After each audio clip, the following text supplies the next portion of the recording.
You are sitting across from someone who asks a question that suddenly makes the room feel smaller. Not because the question is offensive, but because it is one of those questions that quietly rearranges everything if you take it seriously. Did Jesus really rise from the dead? Most people already have an answer before they ever examine the evidence. For some, the answer is an immediate yes, because they were raised to see the resurrection as the foundation of hope itself. For others, the answer is an immediate no, because miracles seem incompatible with the way the modern world works. Yet something interesting happens when certainty arrives before investigation. The mind begins protecting an identity instead of exploring a question. That is not unique to religion. It is human nature. We all instinctively defend the beliefs that connect us to our family, our community, and our understanding of ourselves. That is why conversations about the resurrection rarely stay focused on history for very long. They quickly become conversations about trust, belonging, fear, and meaning. Imagine someone who spent an entire childhood hearing the resurrection story every spring. They never doubted it, because nobody around them doubted it. Then imagine another person who grew up hearing that miracles are impossible, because science has explained enough of reality to make supernatural claims unnecessary. Neither person chose their starting point. Both inherited it. Before either of them opened a history book or read an ancient source, they already possessed a framework that shaped what counted as reasonable. That realization is uncomfortable because it forces us to admit that our first convictions often say more about where we were raised than about what is true. The real question, then, is not whether people sincerely believe the resurrection. Millions clearly do. The harder question is whether sincerity and truth are the same thing. History repeatedly reminds us they are not. People have sincerely believed countless things that later proved mistaken. At the same time, dismissing a belief simply because many people hold it would be equally irrational. Popularity is not evidence, but neither is skepticism. Both faith and doubt deserve examination rather than automatic acceptance. When historians approach the resurrection, they ask different questions than theologians. Theology asks what the event means within a framework of faith. History asks what can reasonably be concluded from surviving sources, their dates, their context, and how they compare with other evidence. Those are related questions, but they are not identical. Most scholars, including those with very different personal beliefs, agree on several broad points. Jesus was a real historical figure who was executed by crucifixion under Roman authority. His followers soon proclaimed that he had been raised from the dead. The Christian movement expanded remarkably, despite persecution and hardship. Where disagreement begins is over the best explanation for those facts. Some conclude that the resurrection occurred exactly as described by Christian tradition. Others argue that visionary experiences, grief, religious expectation, or other psychological and social factors better explain the origins of those beliefs. Still others believe the available evidence is simply insufficient to reach certainty either way. Notice something important here. Serious historical discussion is often less dramatic than popular debates suggest. Instead of pretending every question has an obvious answer, responsible scholarship usually weighs competing explanations, acknowledging both strengths and weaknesses. That approach can feel unsatisfying because people naturally crave certainty. Uncertainty is emotionally exhausting. We prefer clean endings. We want the mystery resolved. Yet reality often refuses to cooperate with that desire. Consider how memory works. Modern psychology has demonstrated that sincere memories can become reshaped over time. Groups can reinforce shared interpretations of events. Expectations can influence perception. None of this automatically explains resurrection claims away, but it reminds us that human experience is extraordinarily complex. At the same time, reducing every extraordinary claim to psychology alone also risks oversimplification. Human beings are capable of misunderstanding events, but they are also capable of accurately reporting experiences that challenge existing assumptions. The question is not whether either possibility exists. The question is, which explanation best accounts for the evidence in this particular case?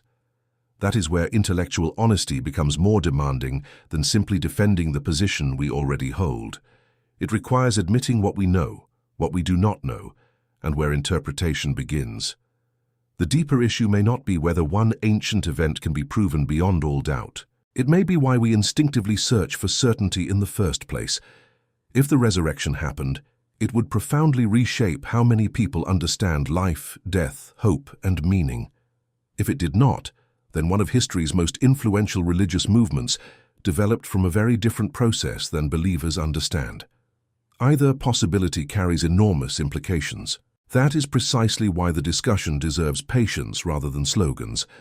Before deciding what happened nearly 2,000 years ago, it may be worth asking another question that feels even more personal.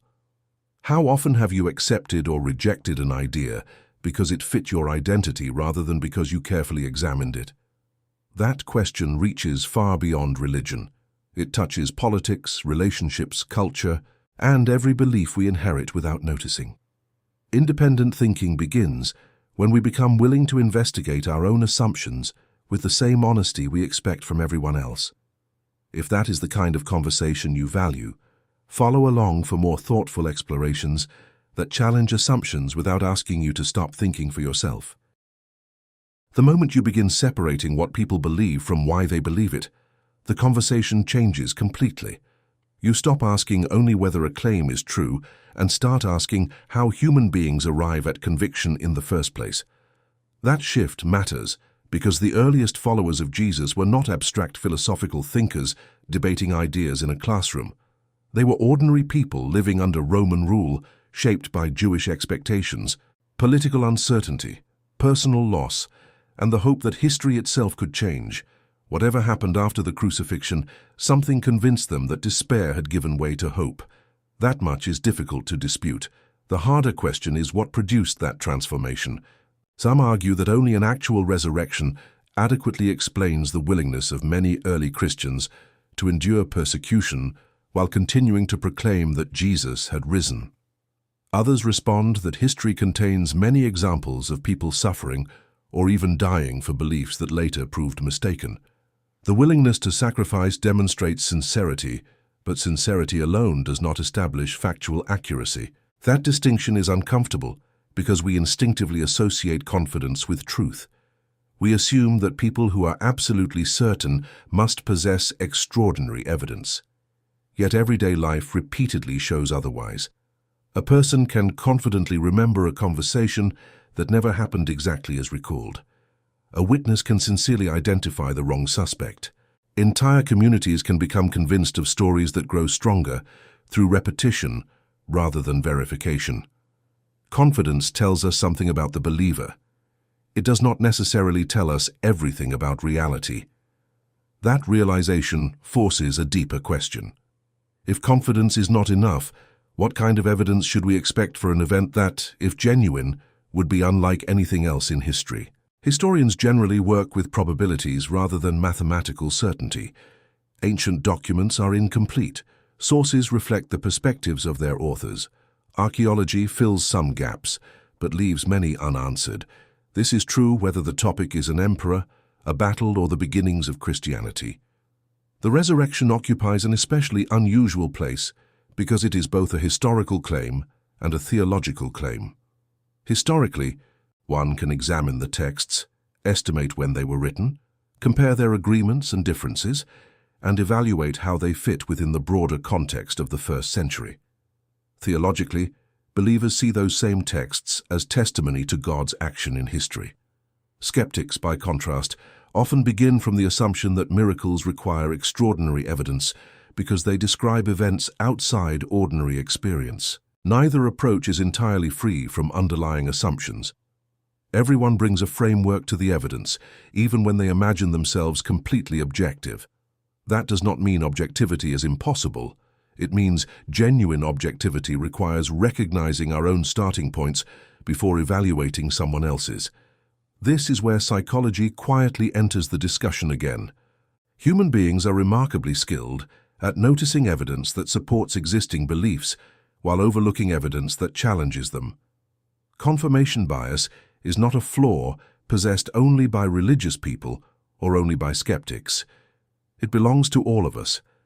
We naturally interpret ambiguous information, in ways that reinforce our existing worldview because doing so protects our sense of stability. Changing a deeply held belief can feel like dismantling part of our identity. That emotional cost explains why debates about religion often become so personal.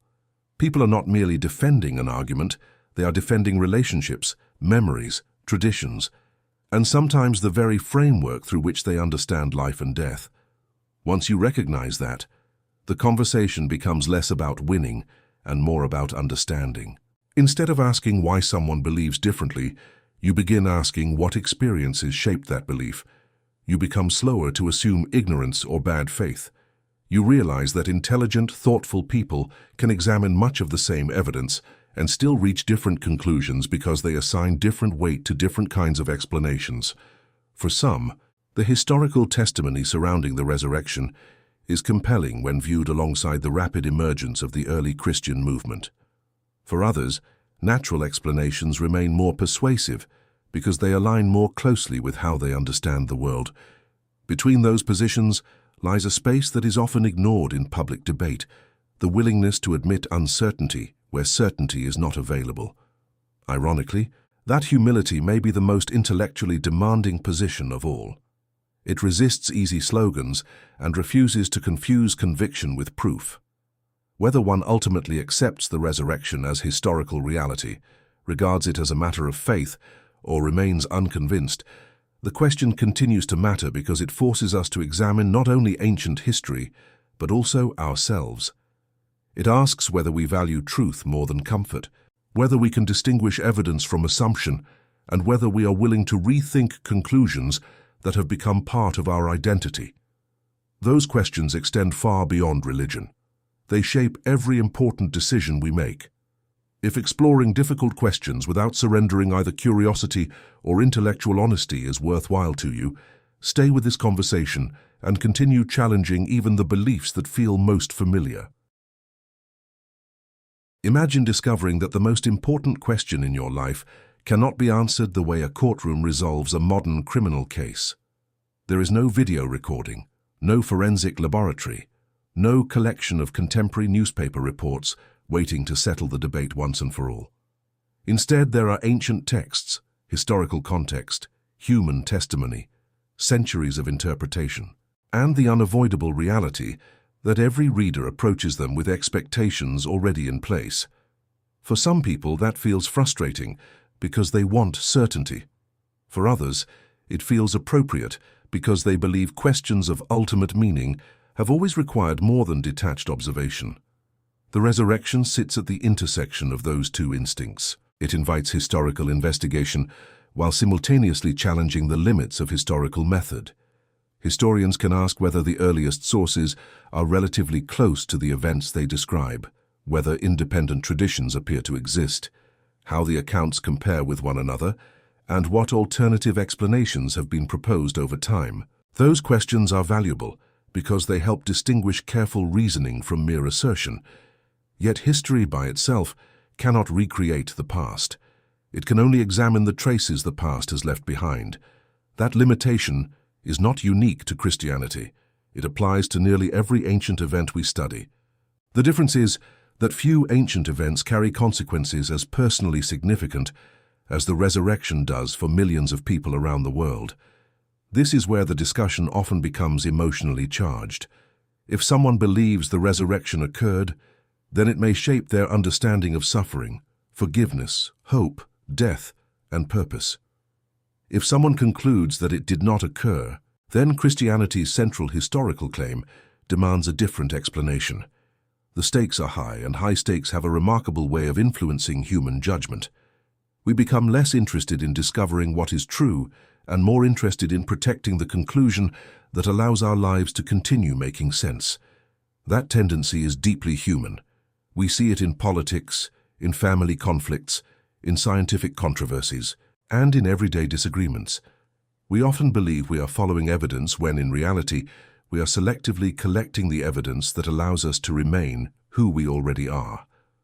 One of the most revealing questions, then, is not simply whether Jesus rose from the dead, but what kind of evidence would actually change your mind.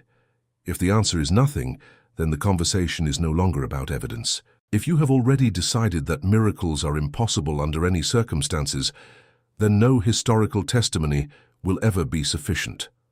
On the other hand, if you have already decided that your religious tradition cannot be mistaken, then no historical difficulty will ever seem significant enough to challenge your conclusion. In both cases, the outcome was determined before the investigation began. Intellectual honesty requires something more difficult. It requires leaving open the possibility that the evidence could lead somewhere unexpected. That willingness to remain open is uncomfortable because uncertainty feels like standing on unstable ground. People naturally seek communities that provide confidence and clarity.